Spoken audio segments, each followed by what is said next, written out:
আগামীকালকে পরীক্ষা। এখনো যারা পাংচুয়েশন মার্কস নিয়ে ভয়ে আছেন তারা চাইলে আজকের এই ক্লাসটি কন্টিনিউ করতে পারেন। চলুন শুরু করি। বলা হয়েছে the old women said, the old women said, বৃদ্ধ মহিলাটি বললেন, can you give me some food, আপনি কি আমাকে কিছু খাবার দিতে পারেন? I have been starving for 3 days, আমি 3 দিন যাবৎ না খেয়ে আছি, অনাহারে আছি। দ্য ইয়ং ম্যান সেড, যুবক লোকটি বলল, হোয়াই ডু ইউ বেক, আপনি কেন ভিক্ষা করেন? কান্ট ইউ ওয়ার্ক, আপনি কি কাজ করতে পারেন না? এখানে দেখুন, সর্বপ্রথমে আপনাকে মনে রাখবেন পাংচুয়েশন মার্কস যদি said, asked, replied, said, asked, replied এগুলো যদি থাকে তাহলে মনে করবেন এটা নেরেশন আকারে আছে। তো যেহেতু এই সেন্টেন্সে সেইড আছে এই পাংচুয়েশন মার্কসের ভিতরে, পুরোটার ভেতরে, প্যাসেজটার ভিতরে, সো আপনি এটাকে নেরেশন আকারে করবেন।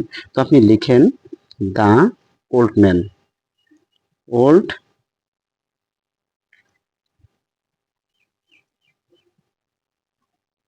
Women said, the old women said, আপনি কি করবেন? দ্য ওল্ড ওমেন সেইড যা আছে তা লিখবেন।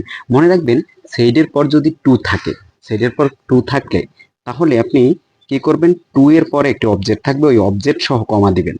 সেইডের পর যদি টু থাকে, টু এর পর একটি অবজেক্ট থাকবে, উক্ত অবজেক্ট সহ কমা দিবেন। আর যদি সেইডের পর টু না থাকে তাহলে সেইডের পর পরে কি দিবেন? কমা দিবেন। তার মানে এখানে সেইডের পর টু নেই, দেখুন সেইডের পর টু নেই, এখানে একটি কমা দিবেন। এখন আপনি কি করবেন? এই যে এইদিকে অপর দিকে একটি ইনভার্টেড কমা দিবেন। অপর দিকে কি দিবেন? Inverted comma. সেইডের পর যদি টু থাকে, আমি আরেকবার রিপিট করছি, সেইডের পর যদি টু থাকে আপনি কি করবেন? টু এর পর অবজেক্ট থাকবে, অবজেক্ট সহ দিবেন কমা। আর যদি টু, সেইডের পর যদি টু না থাকে তাহলে সেইডের পর পরই কমা দিবেন। এবার ক্যানটা সেটাই একটু বড় হাতে লিখবেন। Can you give me some food, can you give me some food. এখন কোথায় সেন্টেন্স শেষ এটা বুঝতে অনেকের প্রবলেম হয় যে কোথায় সেন্টেন্স শেষ। মনে রাখবেন সেন্টেন্স শেষ হবে ওই জায়গায় যেখানে দেখবেন যে অক্সিলারি ভার্ব আছে অথবা সাবজেক্ট আছে, I, we, you, they, he, she, it এবং কোনো নাম সাবজেক্ট আছে, তারপর পর ভার্ব আছে অথবা ডব্লিউ এইচ ওয়ার্ড আছে, ওই সকল স্থানে সেন্টেন্স শেষ হয়। মনে রাখবেন, আমি আরেকবার বলছি, যদি W H word, I, we, you, they, he, she, it এবং কোনো নাম এবং অক্সিলারি ভার্ব দেখেন, মনে রাখবেন এখানে সেন্টেন্সটা শেষ। এই যে দেখুন, এখানে আই আসছে সাবজেক্ট, হ্যাভ হচ্ছে অক্সিলারি ভার্ব। যেহেতু আই হ্যাভ আসছে তার মানে এখানে সেন্টেন্সটা কি শেষ। তাহলে আপনি কি করবেন? দা দা ওল্ড ম্যান সেড, বৃদ্ধ লোকটি বলল, দা ওল্ড ম্যান সেড, এখানে একটি কমা, ইনভার্টেড কমা দেওয়ার পর can you give me some food, আপনি কি আমাকে কিছু খাবার দিতে পারেন? I have been stepping for 3 days, আমি 3 দিন যাবত না খেয়ে আছি। এখানে দেখুন সেন্টেন্সটা শেষ, তার মানে এখানে একটি প্রশ্নবোধক চিহ্ন দিয়ে দিবেন। এখন এখানে কি ইনভার্টেড কমা বসবে কি বসবে না সেটা সামনের দিকে আমরা দেখি। বলছে I have been stepping for 3 days, আমি 3 দিন যাবত অনাহারে আছি। তার মানে এই কথাগুলো, তার সামনের কথাগুলো এই একই ব্যক্তির, সেহেতু এখানে ইনভার্টেড কমা আমরা ব্যবহার করব না, আমরা আইটাকে বড় হাতে লিখব। I have bin, I have been striving, striving, striving for 3 days, এখানে I have been striving for 3 days। এবার দেখুন দ্য ইয়ং ম্যান সেড, এই যে দ্য ইয়ং ম্যান সাবজেক্ট চলে আসছে, যেহেতু একটি নাম চলে আসছে, সাবজেক্ট চলে আসছে, সেহেতু এখানে কি সেন্টেন্স শেষ। তাহলে এখানে আমরা কি বসাবো? দেখো I have been starving for 3 days, I, we, you, they, he, she, it এবং কোনো নাম যদি সাবজেক্ট থাকে তাহলে অবশ্যই শেষে ফুল স্টপ ব্যবহার করতে হবে। সো এখানে ফুল স্টপ ব্যবহার করো।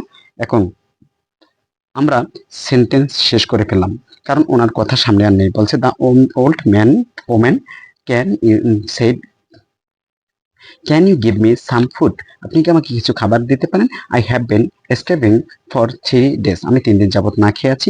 দ্য ইয়ং ম্যান সেড, এখন আবার আরেকজনের কথা চলে আসছে, তার মানে এখানে আপনার কথা যেহেতু শেষ, ইনভার্টেড কমা দিয়ে কি করবেন? আটকিয়ে দেবেন। কথা ক্লিয়ার বুঝতে পারছেন? এখানে এই কথাগুলো সবগুলো একজনের, এই জন্য আমরা একটি ইনভার্টেড কমা ব্যবহার করেছি। এবার আসুন কি লিখেছে, the young man, young man, the young man said.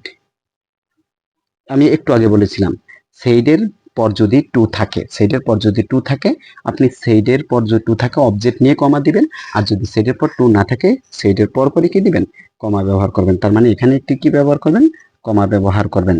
কেন? কারণ হচ্ছে কি এখানে কমা কেন ব্যবহার করছেন, কারণ সেইডের পর টু নেই। এবার ডব্লিউটা বড় হাতের লিখেন, why, why do you bake,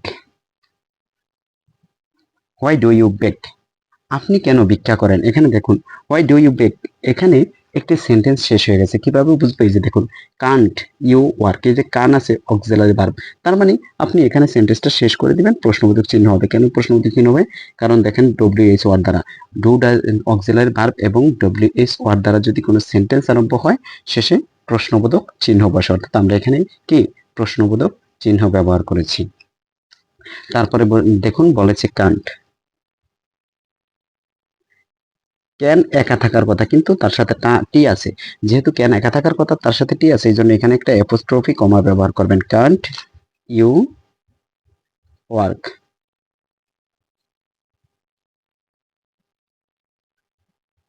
Kant you work, এখানে একটি প্রশ্নবোধক চিহ্ন ব্যবহার করতে হবে। কেন?